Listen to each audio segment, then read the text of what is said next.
Yo, what's up guys? Welcome to my YouTube channel for today's vlog natin. Ito, i-update ko ngayon kayo sa mga pang-out ni Sir Edson Villamilla. Ito sa kanyang farm. Ito, sakto-sakto. Dumating na si Sir Edson. Ayan. Tara, at ipasisilip namin sa inyo yung kanyang mga pang-out dito. Tara guys, samahan niyo ako.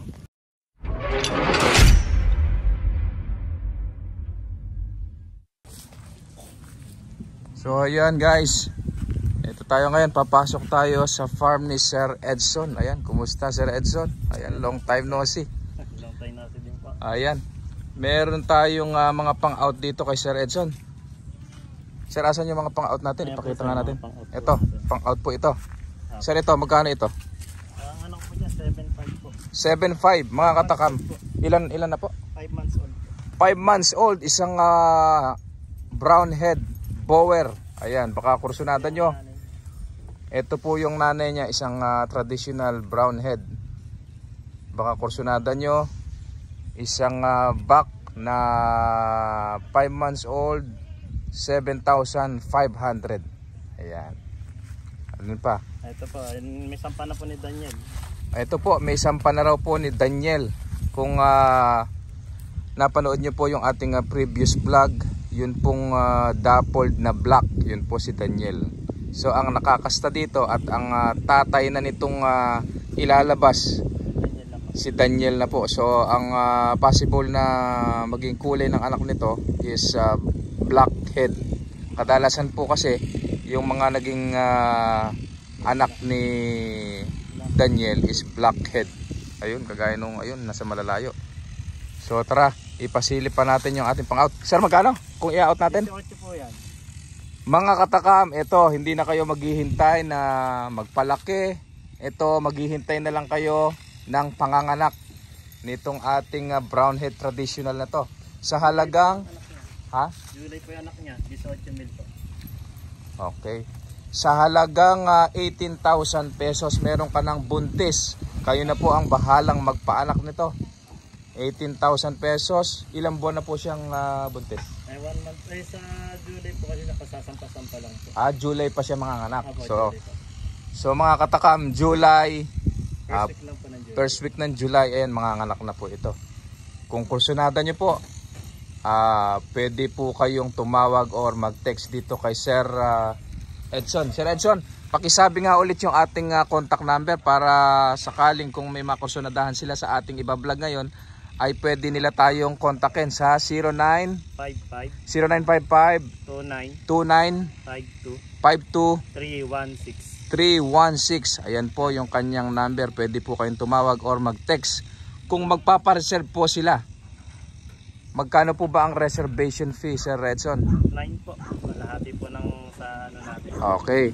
So kung ipapareserve nyo daw po itong isang inahin nating buntis, kalahati po ng 18,000, so 9,000 po ang reservation fee nito. Pwede na po nyong iuwi yan. Dalawang anakan pa lang po yan. Nakadalawang anak pa lang daw po. So ayan, baka kursunada nyo po, isang bower na traditional brown head, nakadalawang anak na. So alin pa ba ang ating pang-out? Ito po, dappled. Ano po ito, inahin? Dumalaga po yan. Dumalaga, mga katakam, baka kursunada nyo po. Buntis na po ito? Hindi pa po, hindi pa po nakasampa. Baka kursunada nyo po, isang dumalaga. Anak po ba ito Nino? Ni Ador? Ni Ador. Kung natatandaan nyo po si Ador, mga katakam, ito po ang anak niya. So ito dumalaga na. Kaya naman po i-out na po natin si Ador. Gawa ng yung mga karamihan po ng mga dumalaga natin dito is anak na po ni Ador. Para maiwasan natin ang inbreeding, so kailangan na po nating ialis si Ador. Sa mga kakukursunada po, kung sakali ba Sir Edson na makursunadahan si Ador, magkano po natin ialis? Ano po, sa 30 po, dating 35,000 po. Dati pong 35,000, ngayon po bagsak presyo po tayo dahil subscriber kayo ni Kuya Tibbs. Ipakita nyo lang kay Sir Edson na subscriber kayo, babawasan natin ang 5,000. So yung dating 35,000 ngayon po ay 30,000 pesos na lang. So ang bili ni Sir noon dyan kay Ador is magkano Sir? 70 ba? Hindi po, 50 po. 50,000 po ang bili natin kay Ador noon. Nang ilang buwan na siya nun, nung nakuha natin? 3 months po. O, 3 months pa lang. So, ngayon, binebenta na lamang po ng 30,000. Kaya naman po inaalis, wala po siyang issue. Kaya lang po inaalis, gawa ng magpapalit tayo ng barako at nang maiwasan din po ang inbreeding. Ayan, kung mapapansin nyo po, mga dappled. So, yan, mga anak na po ni Ador yan. Ayan, anak na po ni Ador. So, yan. Kung makursunadahan nyo po si Ador, 30,000 daw po. So ito sir, magkano natin ialis? Yan po, 25 po. 25,000 po itong dappled na dumalaga natin. Ayan, meron po siyang ear tag na number 002. Ayan. Alin pa ba ang pang out natin? Traditional din po. O, isang traditional na... Yung nanay niya, ang dapat po na yan. Ayun. So mga katakam, ito po pala mag-ina. So yun, nakasta ni Ador. So ang lumabas, ayun po yan unang po. anakan. Kaya Yan di yung pa po unang anak. po na masampahan. So ito, ipang-out na rin natin sir. Apo. Magkano po natin i-out yan sir? 15. So mga katakam, ito, papakita ko sa inyo. Buntis na po ito? Hindi pa po Hindi pa naglalandi. Aha. So ito mga katakam, ito po yung nanay na pinakita natin kanina. Magkano naman natin i-aalisin sir? 15 po. O yan, 15 din po. Meron na kayong traditional bower. Ayan, nakailang anak na po ito? Ano pa yan po yan? Yung pa na po, una pa lang po yan eh. Sakali pong masasampahan.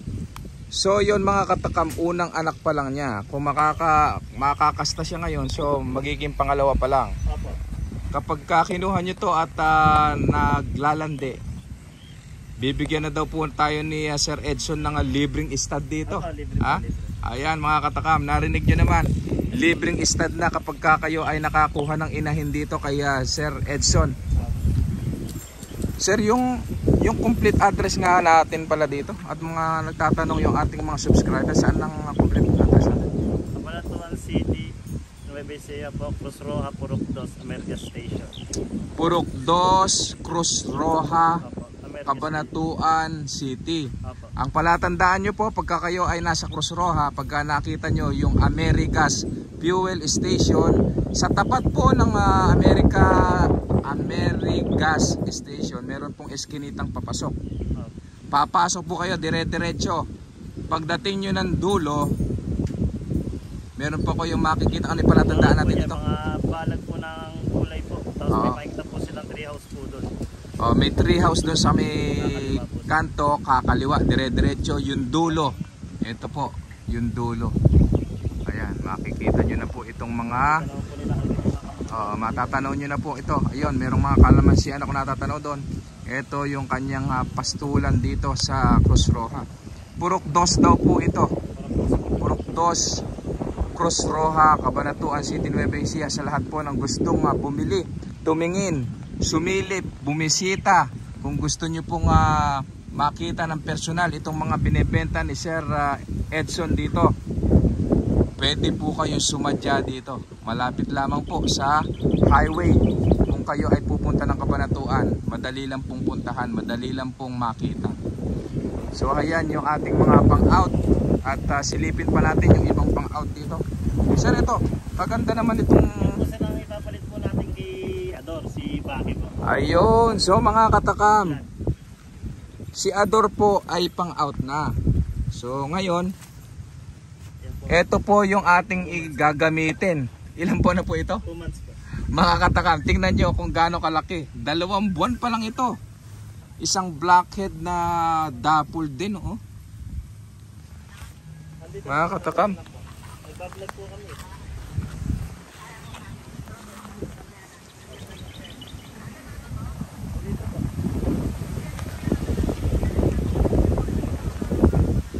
Ayan. Tingnan nyo. Ito po yung ipapalit ni Sir Edson kay Ador. 2 buwan pa lamang po ito, pero napakalaki. Grabe ito, oh. Halapad ng katawan. Tingnan nyo yung likod. Yung bayag, check. Yung bulto ng katawan, check. Pang ano talaga?